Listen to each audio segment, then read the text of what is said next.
Таң мезгілі қылаңдаған кез. Күннің жарық сәулесі терезеге шағылысып, Жарастың бетінде толған айдай жарқырап тұр. Жап-жарық сәуле оның көзін ашпауына амалын қалдырмай, еріксіз орнынан тұруына мәжбүр етті. Тұла бойы ауырып, орнынан әзер дегенде басын көтерді. Кешегі жұмыстан бар денесі әбден ауырып қалған екен.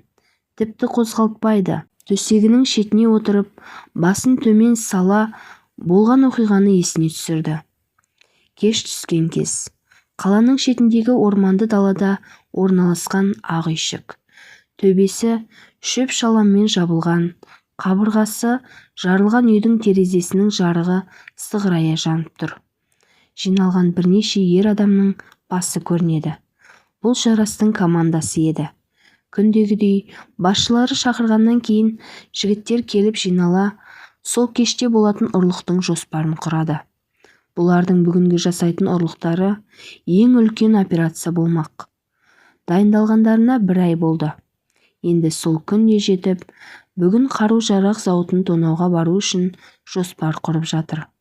Бұл жерде жиналып отырған командадағы жастардың бәрі жұмыс істемейді. Ұрлық жасап, ақша табу олардың күнделікті кәсібіне айналған.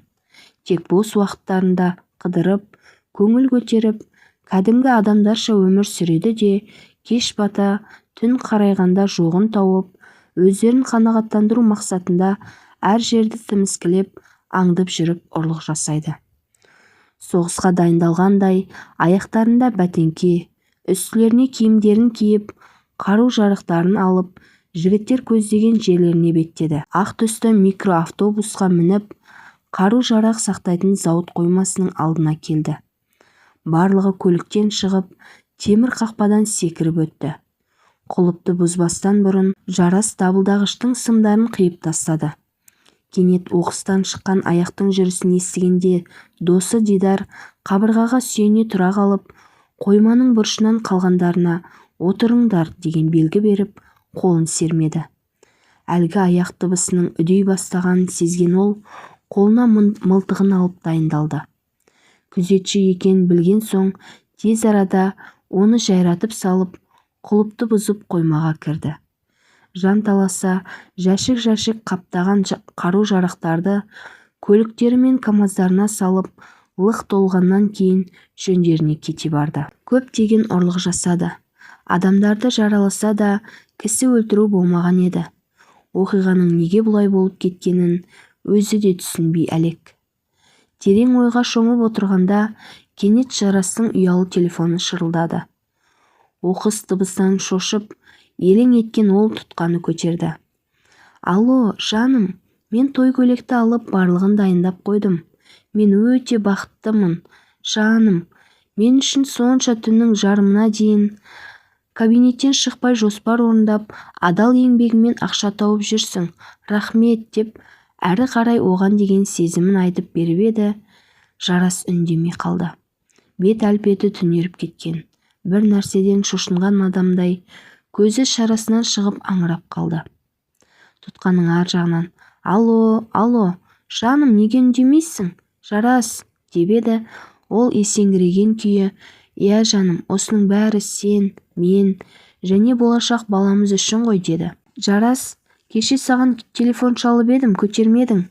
Иә, кеше фирмада көп жұмыс шығып, іс қағаздармен отырғаннан кейін өшіріп тастадым. Жарайды жаным, онда жақсы деп Жәмила телефонды тастады. Жарас телефонның тұтқасын ұстаған күйі орнында отырып қалды. Абыр-сабыр адамдар. Қаланың ең көрікті жерұйық тойханасының алды. Бүгін Жарас пен Жәмиланың үйлену тойы. Ойында жамандық жоқ, ақжарқын келіншек дүниедегі ең бақытты жандай сақ-сақ күліп, ақ маржандай тістерін көрсете, туыстарымен амандасып, Жарастың жанында жүр. Тойдың екінші ортасына кіріп, қонақтар отыра бастады. Музыка ойнап, жас жұбайлар орындарына жайғасты. Асаба қолына микрофонды ала салып, әуелетіп ән айтып, күлдіргі мөлтек әңгімелерді баяндай, елдің көңілін көтеріп, кешті қыздыра бергені сол еді. Кенет тамаданы қағаз соға, қаптаған полиция Жарастың қолына кісен салды. Мына көріністі көрген Жәмила аң-таң. Жарас еш қарсыласқан жоқ. Полициямен бірге кете берді. Есін әрең жиған келіннің бетін жас жуып кеткен күйі артынан жүгіріп далаға шықты да «Жарас, не үшін, неге?» деп босағада тізелеген күйі жылап ішін ұстады. Күйеу болса оған ештеме айтпастан басын төмен салған күйі полиция көлігіне отыра берді. Артынан жүгіріп келген жұбайы полиция машинасының терезесін қағы айғайлап жүр.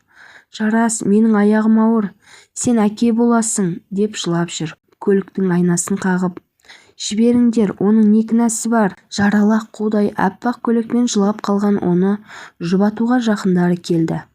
Сақшылар оның көз жасына қарамады. Көлік су етіп жүріп кетті. Тойхана сырты лық толы адам. Бәрі аң-таң. Бір-бірімен шүйіркелесіп сөйлесіп қояды. Мақтап жатпағаны айдан анық. Масқара, аяғы ауыр екен. Тойы болмай жатып, мұнысы несі? Жігітті не үшін ұстады екен? Арты таза емес болған ғой. Әйтпесе, полиция әкетіп несі бар? Бәсе, сол жігіт маған біртүрлі көрінетін. Мынандай той жасауға көп ақша кетеді ғой. Бәсе, керемет үй, көлік деп быжынаған айналадағы адамдардың даусы қызды есеңгіретіп жіберді. У-шу, гу-гу адамдардың әңгімесі тойхана алдын шуға толтырды.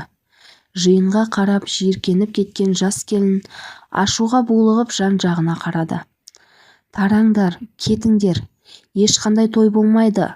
Неге жиналып тұрсыңдар? Өсек айтып, бүгінгі жағдайға іштей қуанып тұрған шығарсыңдар» деп айғайлай бастады. Халық та қыздың дөрекі сөзіне ашуларын жасырмай бажылдап тарай бастады. Келген қонақтың бәрі кетіп қалды. Тойхана ішінде тек жас келін мен оның аға жеңгесі мен сіңілісі қалды. Ал Жарас жетім өскендіктен оның қасына тек достары ғана келген еді. Бұл жағдайды көріп, олар да тарап кетті. Ал Жәмиланың әке-шешесі жастайынан ажырасқан. Әкесін тіпті көрмеген. Оның бар жоқ екенін де білмейді. Анасы болса 1 жыл бұрын дүниеден өткен еді. Енді міне, бақытқа қол жеткіздім деп жүргенде мынадай жағдайға тап болды. Өзі де түк түсіне алар емес.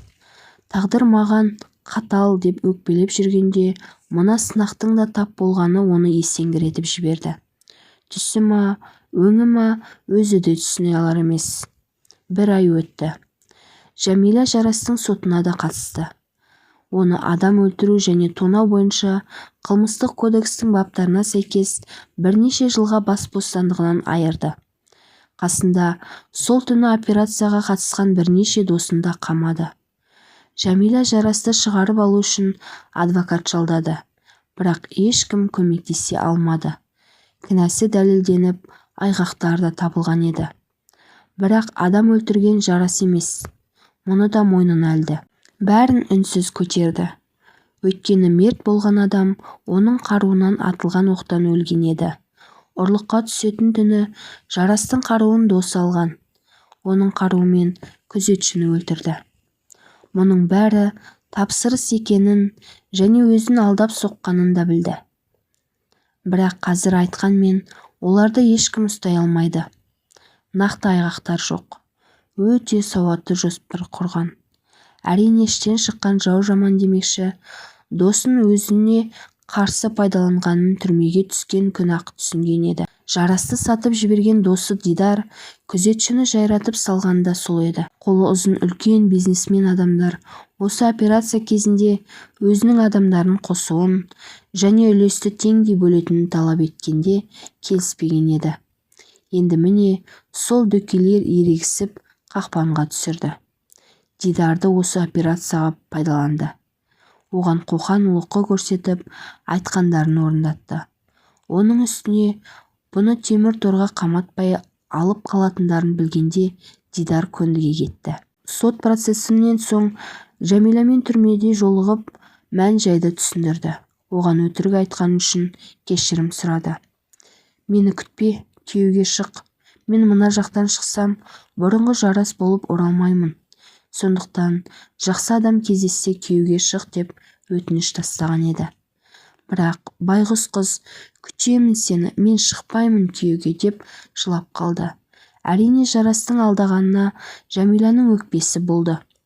Бірақ бейбақ қыз бәрін де кешірді. Өйткені ғашық болған еді. Жарас тек дүние мүлік ақша тонағанымен қоймай, жап-жас қыздың жүрегінің тыныштығы мен бар сезімін де ұрлағанын түсінбеді. Күндер, айлар, жылдар өтті. Уақыт зымырап жатыр. Жәмила босанып ұлды болған. Есімін Бақыт деп қойды. Өйткені мұң артынан жүзіне күлкі мен бақыт сыйлаған осы сәби еді. Оның үстіне қуаныш көп болсын деген мақсатпен жақсы есім қоюды ұйғарған. Ай сайын жарасқа дәстүр бойынша барып тұрады. Ұлды болғанын естігенде жігіт те қуанып қалған еді. Бақытты дүниеге әкелгелі жарасқа баруды сиретті. Өйткені сәби қамымен таңнан таласа тұрып, күн бата ұйықтап, әрі-сәрі болып ештемеге үлгермейді. Сіңілісімен бірге пәтер жалдап тұрады. Баланы екеуі кезекпен қарап, жұмыс істеп ақша тауып жүрген Жәмила жақсылықтан күдер үзбеді.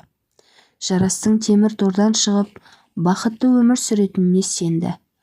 Бақытты дүниеге әкелгелі бақытты еді. Бала 6-ға да толды. Сәбиіне қарап, жарастың түрмеден шыққанда оның ер жетіп үлкен азамат болып қалатынына қуантады. Бармақтай жақсылықтан үмітті. Жарастың ұлымен кездескендегі түрін елестетіп, кейде қиялдап қояды. Зымырап жатқан өмір-ай. Ер азаматтар да Жәмилаға сөз сала бастады. Бірақ келісімін бермеді. Жарасқа сатқындық жасамауды дұрыс деп санады. Жақсы отбасы болып кетуіне көп мүмкіндік болды. Бірақ Жәмиланың таңдағаны осы жол еді. Қиын болса да, турасы деп таныған бейбақ келіншек сарғайып күтуден жалықпады. Қаншама тағдыр, шешілмеген түйдектей мәселе бар. Бақытсыздық іспеттес, бақыттың да сан алуан түрі мен жолы бар. Бәрі адам баласының қолында екен. Жақсыны таңдайсың ба, әлде жаманы дұрыс па деп қабылдайсың да, бәрі дерлік өз қалауыңда. Өз өміріміздің қожайыны өзіміз. Бармақтай қуаныштан үлкен бақытты сезінуге болады. Не болмаса, түйедей бақ бола тұра, бағаламай өзін бақытсыз санайтындар да бар. Неткен өмір. Бас нені дұрыс деп санаса, жүрек қалай соқса, жан дүниең кімді іздесе сол бұйрық екен.